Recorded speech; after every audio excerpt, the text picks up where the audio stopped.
Los temas tratados en el siguiente programa son responsabilidad de su productor.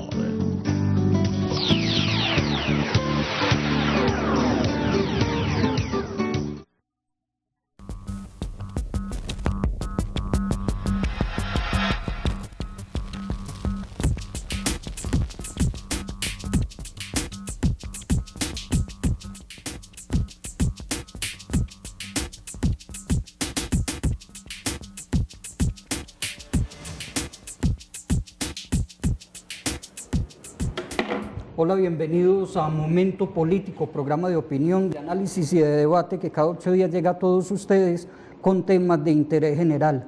Estamos asistiendo por estos días a muchas noticias relacionadas con el tema de la salud.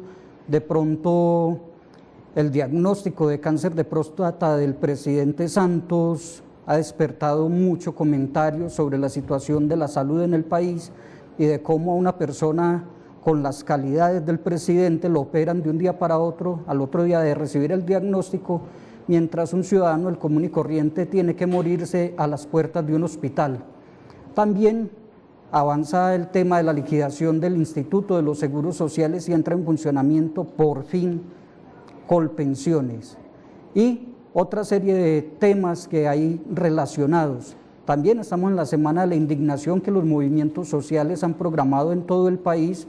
Hoy se dio una marcha multitudinaria en la ciudad de Medellín que desafortunadamente terminó mal porque la fuerza pública estuvo muy atenta para reprimir esta movilización y ahí se reclamaba derecho a una educación pública, gratuita y de alta calidad y derecho a un trabajo decente, y también el sector médico y del sector de la salud estaba vinculado a esta movilización. Entonces estos son algunos temas que trataremos el día de hoy con alguien que conoce bastante de movimientos sociales, de medicina y de la movida política. Se trata de nuestro habitual acompañante, el doctor Germán Reyes Forero, ex representante a la Cámara y médico jubilado del Seguro Social.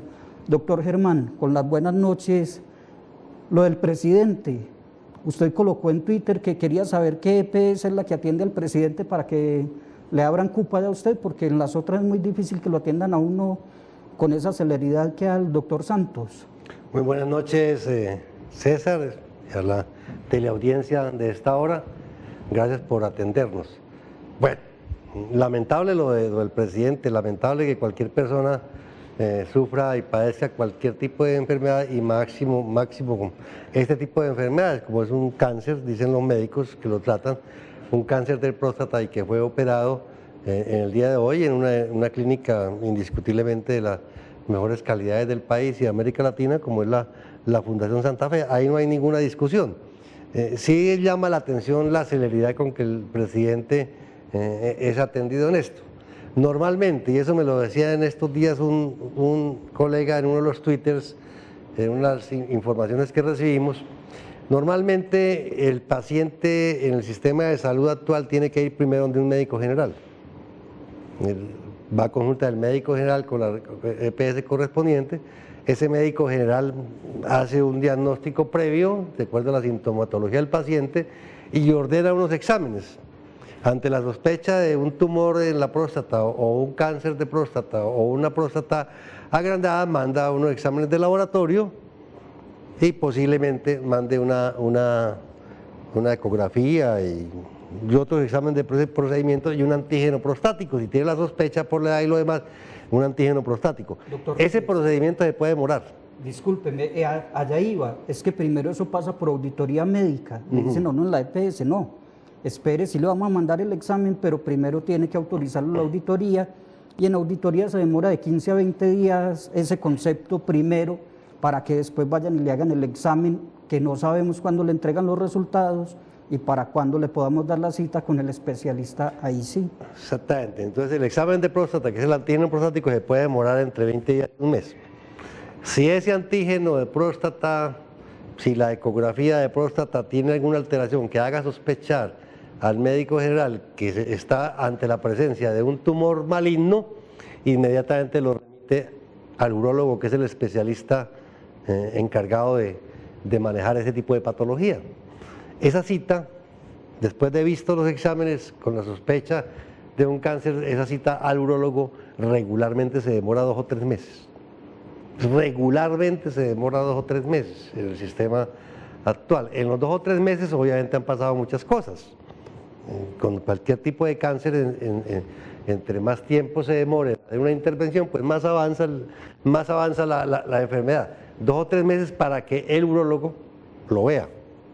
Visto por el urólogo, viene el otro problema, ¿cierto? Si el urólogo determina hacer una cirugía, seguramente la cirugía no es de un día para otro, sino que se va a demorar otro mes en hacerse la cirugía. En programarlo para la cirugía, por todo el trámite administrativo que usted relataba, tiene que pasar ese paciente.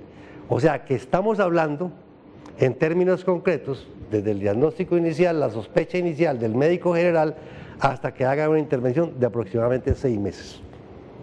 A un paciente común y corriente, a cualquier ciudadano, en cualquiera de las EPS, por más eficientes que fuera la EPS. Por eso pregunté yo en uno de los Twitteres en forma pues sarcástica, me perdonan, ¿a qué EPS está afiliado el doctor presidente, el doctor Santos? Porque yo me voy a cambiar. Porque si la EPS en que él está afiliada es tan eficiente, pues yo me cambiaría y cualquiera de ciudadanos se cambiaría, porque entonces está demostrando que el sistema de salud sí funciona. Ese es un problema que... De todas maneras, le deseamos suerte en la cirugía al señor presidente, que no haya secuelas, que no haya ningún problema, no solamente como médico, sino como persona y como cualquier ciudadano. Y eso es válido para cualquier ciudadano que esté enfermo.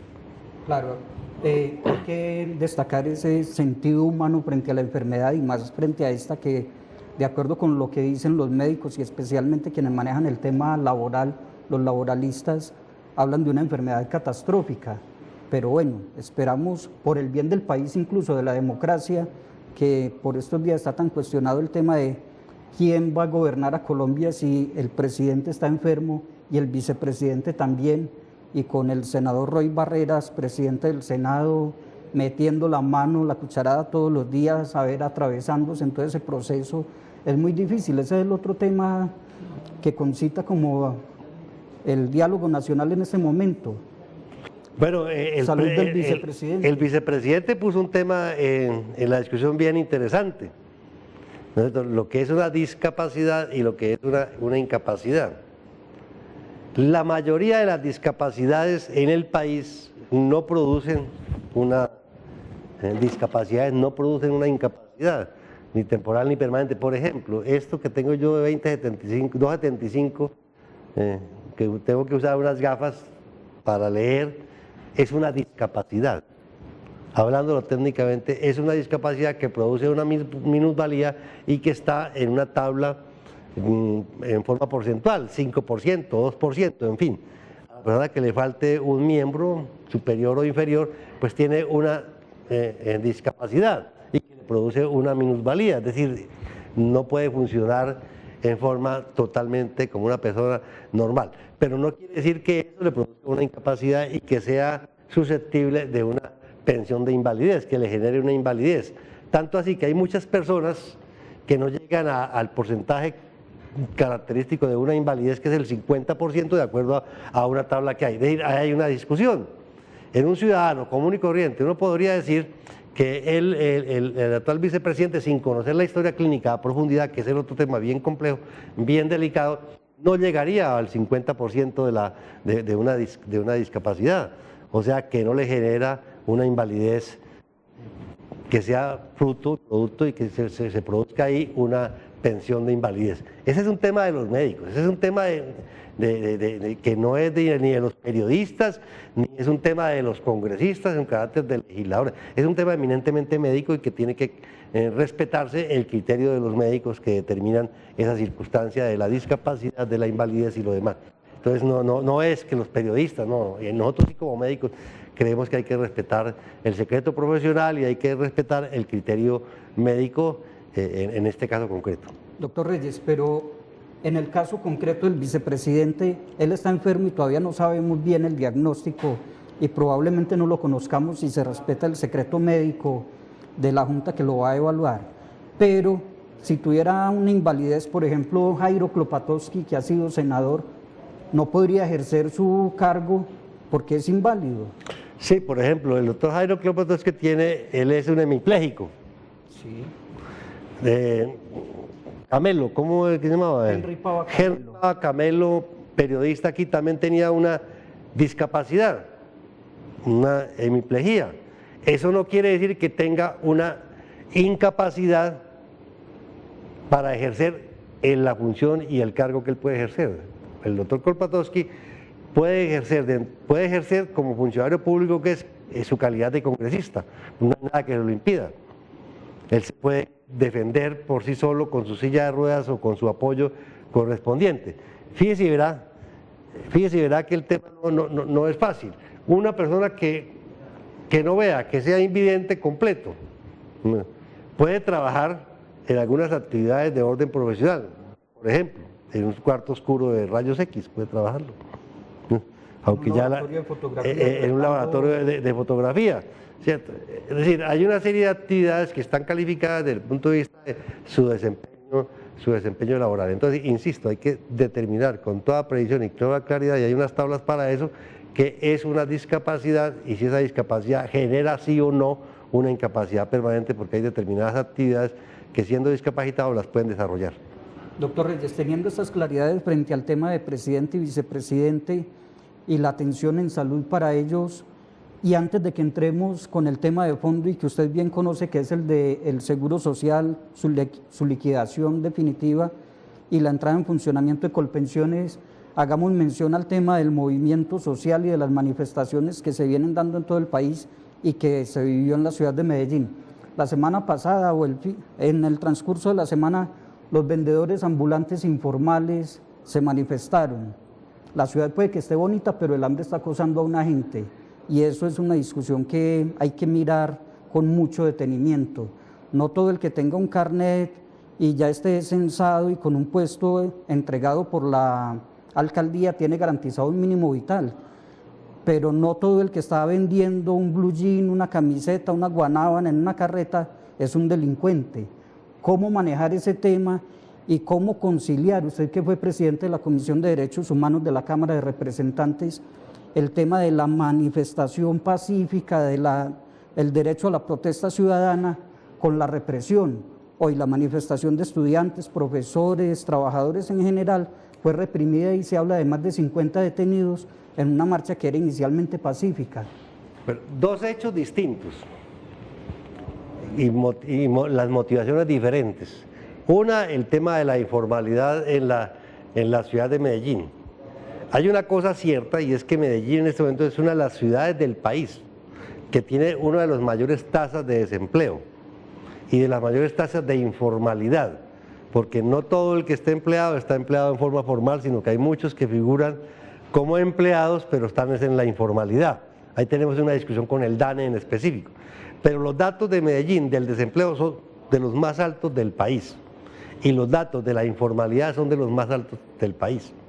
O sea que hay un problema allí de empleo que hay que ubicarlo como responsabilidad en una u otra parte al modelo económico general del país, pero también a las políticas de empleo que no las vemos por parte de la administración municipal y que no están concebidas dentro del Plan Municipal de Desarrollo. Durante los dos últimos periodos, las dos últimas alcaldías, si uno revisa las cifras, las cifras no se movieron. La pobreza en Medellín y el desempleo en Medellín, antes que disminuir, que era una de las grandes promesas, aumentó o se quedó estable. O sea que las políticas desde la Administración Nacional y la Administración Municipal para combatir el desempleo no han sido las más eficaces. Entonces ahí tenemos un problema del desempleo. Pero paralelo al problema del desempleo normal, viene un problema de la delincuencia, organizada o no organizada, de las bandas o no en Medellín, que ese es otro tema y que hay que separarlo.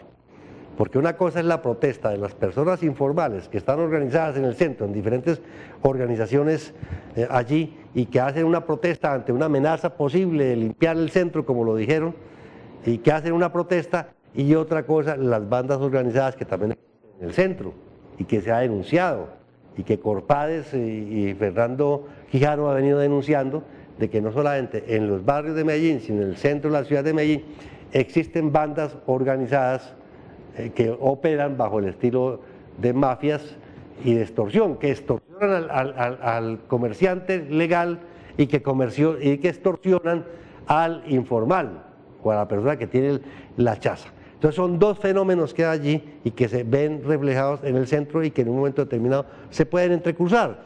Pero yo creo que de la administración municipal lo que hay es que desarrollar una política de empleo, de incorporación de las personas que están en la informalidad a la formalidad, a través del apoyo desde el punto de vista financiero, económico y de oportunidades de trabajo. Y el tratamiento que se le debe dar a las personas que hoy están en la informalidad mientras hacen políticas de empleo, tiene que ser de completo apoyo y de completa, y no de represión, como lo vimos entre el sábado, el lunes y martes fue, ¿no? Lunes y martes.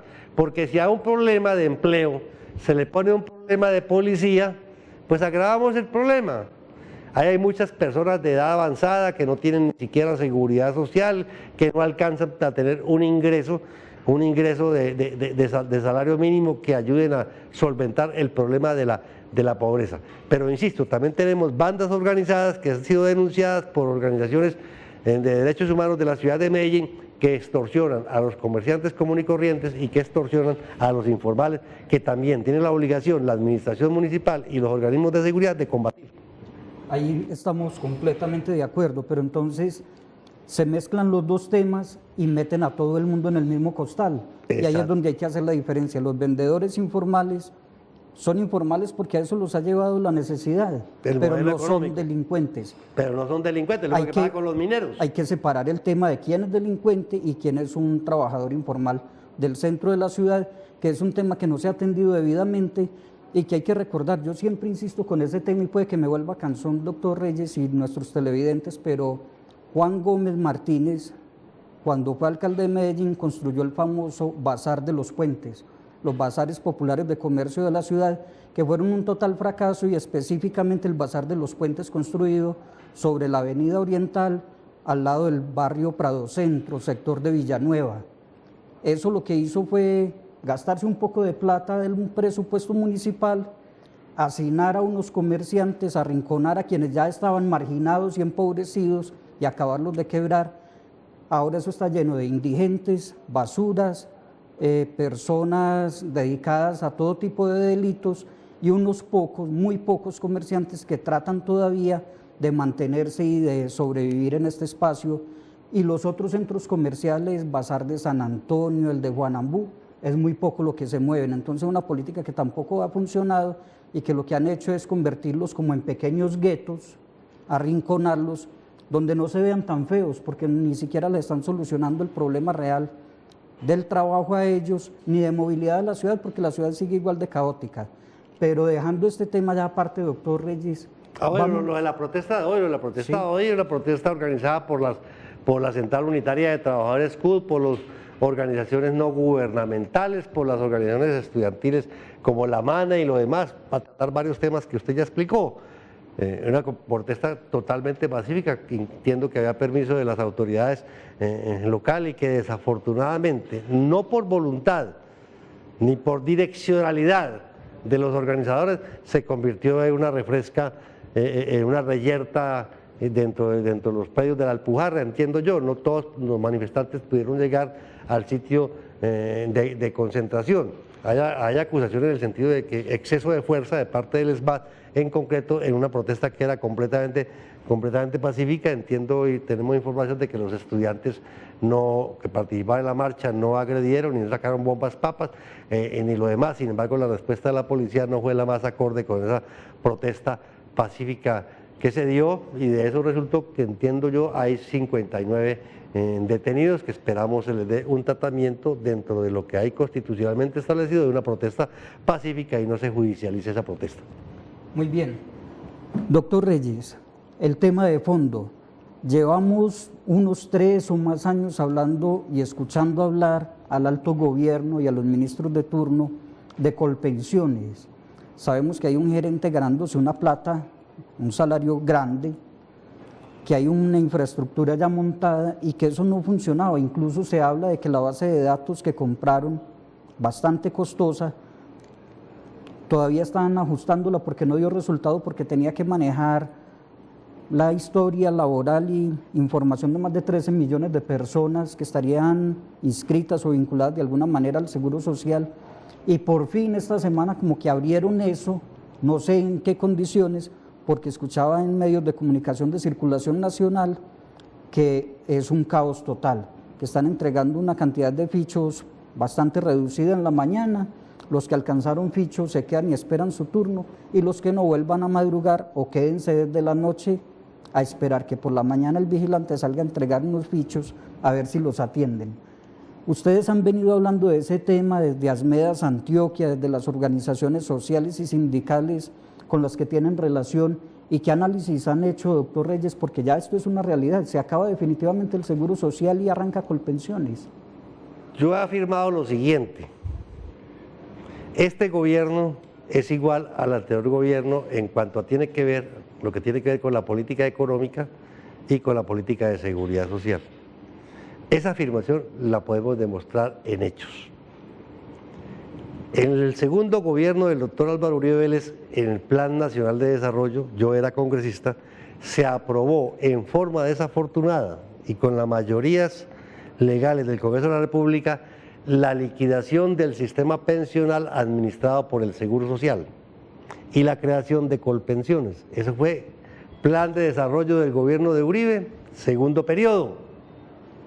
Mayorías parlamentarias suficientes para eso. Nosotros nos opusimos, pero no tuvimos éxito en esa oposición, y el Congreso decidió eso. Simplemente que no lo hizo bien y les quedó un vacío de orden jurídico. Vacío de orden jurídico que hoy tratan de resolverlo a las patadas y desde el punto de vista ilegal. Entonces, el gobierno, sin facultades, puesto que un fallo de la Corte dice que las facultades son del legislativo, sin facultades, el 28 de este mes tomó la determinación, el gobierno nacional y cabeza del presidente, de liquidar el Seguro Social, de proceder a la liquidación jurídica del Seguro Social. Ya el plan de desarrollo del doctor Uribe había liquidado el manejo por parte del Seguro Social del sistema de prima media con prestación definida y traslado a pensiones. Pero aquí lo que hace el gobierno de Uribe, usufructando unas facultades que son facultades del Congreso de la República, proceder a la liquidación jurídica del Seguro Social, cosa que es supremamente grave desde el punto estrictamente jurídico de abuso de autoridad. No me voy a detener, pero yo tengo conocimiento de causa porque estuve dentro de ese proceso. Y digo que el gobierno es igual porque no tenía, es decir, las cosas como se hacen se pueden deshacer. El gobierno también tenía facultad de ir al Congreso de la República, si es un gobierno distinto al de Uribe, de ir y reversar lo que aprobó el Congreso durante el gobierno de Uribe, de que no se liquidara el sistema pensional, no se liquidara la administración del sistema pensional de prima media con prestación definida administrado por el ISS, sino que se le devolviera esa facultad al Seguro Social, que fue la propuesta que yo hice, y se la hice concretamente al actual ministro del Trabajo, el doctor Pardo. Podía ir al Congreso, proponer al Congreso que las funciones de prima media con prestación definida las siguiera prestando el Seguro Social, puesto que no habían despedido trabajadores. Sin embargo, siguió por la línea del anterior gobierno y procedió de forma arbitraria, digo yo, a liquidar al Seguro Social. Una precisión y una claridad que yo quiero hacer, que es muy importante para la opinión pública, y aquí sí yo fijo mi posición. El sistema de prima media con prestación definida no ha sido liquidado. En ninguna parte del decreto, de los 3 decretos que sacamos sobre la liquidación, se acaban con ninguna de las garantías que tenían o que tenemos los jubilados del sistema de prima media con prestación definida. Es decir, la edad continúa igual, las semanas de cotización continúan iguales, los mecanismos para la jubilación continúan iguales. Ahí no hay ninguna variación, y es bueno tenerlo presente sobre eso, porque así como es arbitrario el gobierno de utilizar unas facultades que no tiene, también pueden ser arbitrarios los nuevos funcionarios de Colpensiones y de decir cosas que no son, porque creemos que la gente tiene que estar en el sistema de prima media con prestación definida. Yo no estoy de acuerdo con el sistema pensional de ahorro individual manejado por los privados. Me parece que hay que hacer claridad. Y si ese Colpensiones es el que va a administrar el sistema de prima media con prestación definida, sin cambiar las reglas del juego, que es una facultad del Congreso de la República, pues hay que decir a la gente con claridad si el decreto de liquidación no se cae, de que vayan y se afilien allá con pensiones. En eso sí yo quiero que sea completamente claro, porque no se han cambiado las condiciones ni los requisitos para eso. Seguramente, ojo con esto, los fondos privados de pensiones están interesados, obviamente que sí, y un sector grande del gobierno, por no decir todo el gobierno, están interesados con acabar con el sistema de prima media con prestación definida y entregarle todos esos recursos al sector privado en cabeza de los fondos privados de pensiones. Es decir, hay intereses particulares de negociantes de las pensiones de este país. Por un lado, los fondos privados de pensiones que quieren todo el pastel del ahorro de los trabajadores de ese país, y sectores del gobierno, por no decir todo el gobierno, que están interesados en entregarle todos los recursos a los fondos privados de pensiones. Entonces, el mensaje que yo quiero dejar claro es este: si las Cortes no declaran que es ilegal el decreto de liquidación del Seguro Social, que la gente continúe en Colpensiones y se sigan afiliando a Colpensiones, que va a manejar el sistema de prima media con prestación definida. Y si el decreto lo declaran las Cortes constitucional y legal, nosotros seguiremos abocando por una nueva reforma al sistema de al sistema pensional en el país, que tendrá que hacer el Congreso de la República, no a la forma como lo quiere el Gobierno Nacional, porque el Gobierno Nacional ya anunció que va a presentar un nuevo proyecto de reforma pensional al Congreso de la República para acabar con el sistema de prima media con prestación definida, porque el sistema de prima media con prestación definida, si bien está debilitado por una política incorrecta del Gobierno Nacional, no está destruido del todo. Ahí tenemos un gran número de afiliados, de cotizantes en el sistema de prima media con prestación definida, que es necesario de parte nuestra entrar a defender, no solamente buscando que más gente se afilie, más cotizantes haya, sino en el seno del Congreso de la República, en una reforma pensional que recupere la posibilidad de pensionarse a las personas, a los ciudadanos de este país. Doctor Germán Reyes, yo creo que todos hemos escuchado argumentos en torno a lo que usted viene manejando. Es mejor el sistema de prima media con prestación definida que históricamente ha entregado el Seguro Social y que ahora quedaría en manos de Colpensiones, diferente al tema de los fondos. Ya incluso escuché en estos días a alguien, tal vez el director de Colfondos, presidente de Colfondos, diciendo que hay gente que, aunque lleva un tiempo vinculada al fondo, no va a alcanzar a pensionarse porque no tiene el monto suficiente. Entonces están hablando de unos emprendimientos incluso con ese dinero que ellos tendrían allí ahorrado, porque eso se convirtió en una cuenta de ahorros y no en la seguridad para un futuro, para tener una pensión de vejez, para cuando se llegue a una edad de descanso ya más que justa para el trabajador. Pero el Congreso de la República, los legisladores, siempre están haciéndole el favor a los fondos, es lo que hemos podido apreciar. ¿Cuánto vale una campaña para el Senado de la República, para la Cámara de Representantes? ¿Y por qué hay que pagar esos favores entonces? Porque pareciera que los fondos estuvieran allá llevando el billete para la campaña, financiando directamente las campañas, pero después usted va y me devuelve esa platica vía leyes, vía decretos y tomando posiciones desde el Congreso de la República. Cuando discutíamos en el Congreso de la República la necesidad, una reforma sencilla pues desde el punto de vista del trámite legislativo, de que los fondos privados de pensiones tienen que garantizar una rentabilidad mínima, los directores de los fondos, el doctor Funguito, creo que estaba allá, y el doctor Montenegro, y lo dije en público, dormían en el Congreso de la República haciendo lobby. Allí tenían hamaca, porque temían que nosotros, sobre todo los de la oposición, interviniéramos los fondos privados de pensiones para obligarlos en una garantía de pensión mínima y obligarlos en una garantía de unos rendimientos mínimos. Se opusieron de tal forma que la mayoría del Congreso, tal vez los mecanismos que usted dice seguramente está, y los organismos tendrán que investigarlo, de presionando congresistas para que se hundiera el proyecto. Y desde el alto gobierno, desde el Ministerio de Hacienda, también hubo presiones sobre los congresistas para que no se aprobara esa reforma pensional, que en una u otra forma beneficiaba a las personas que estaban cotizando al sistema de fondos privados de pensiones. Era a ellos que favorecía. Obviamente desfavorecía los intereses de los fondos privados de pensiones porque los iba a obligar a ganar menos. no a que no ganaran, los íbamos a obligar en ese proyecto de reforma sencillo a que ganaran menos. Entonces aquí hay una puja, César y audiencia, que es lo que yo quiero que quedemos completamente claros. Una puja entre los intereses de los fondos privados de pensiones, que son el sector financiero, que son los que están interesados en aumentar la edad, aumentar las semanas de cotización, a disminuir los beneficios precisamente para no pagar pensiones, porque es una cuenta de ahorro individual que se paga, se devuelve en la medida en que la cantidad sea suficiente para ir devolviéndole mes a mes o año a año y que no hacen pensión. Entonces el debate continúa.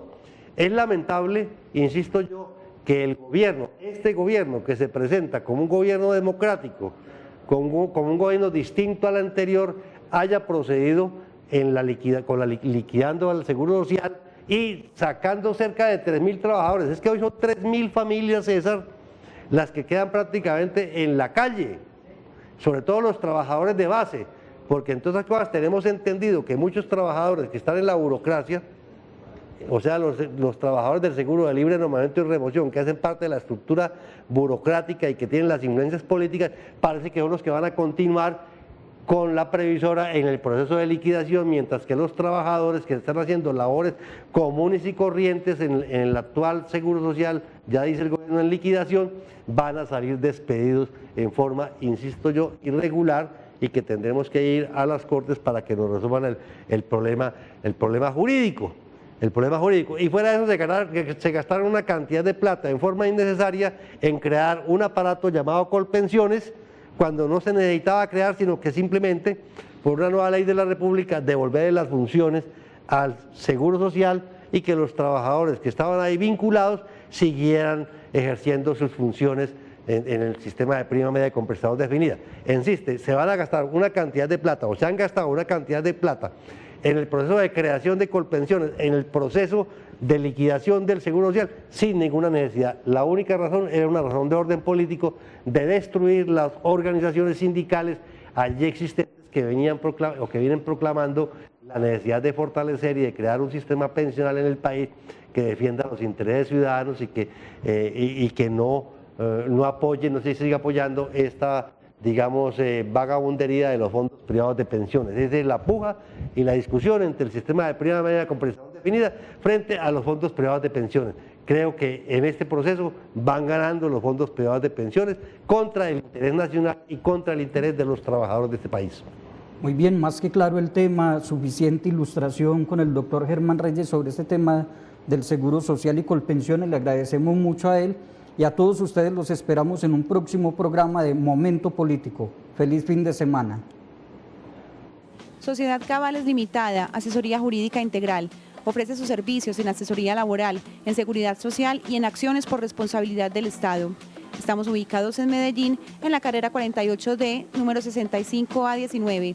Llámenos al teléfono 260-4444. Recuerde, Sociedad Cabales Limitada, su mejor opción al momento de asesorarse jurídicamente.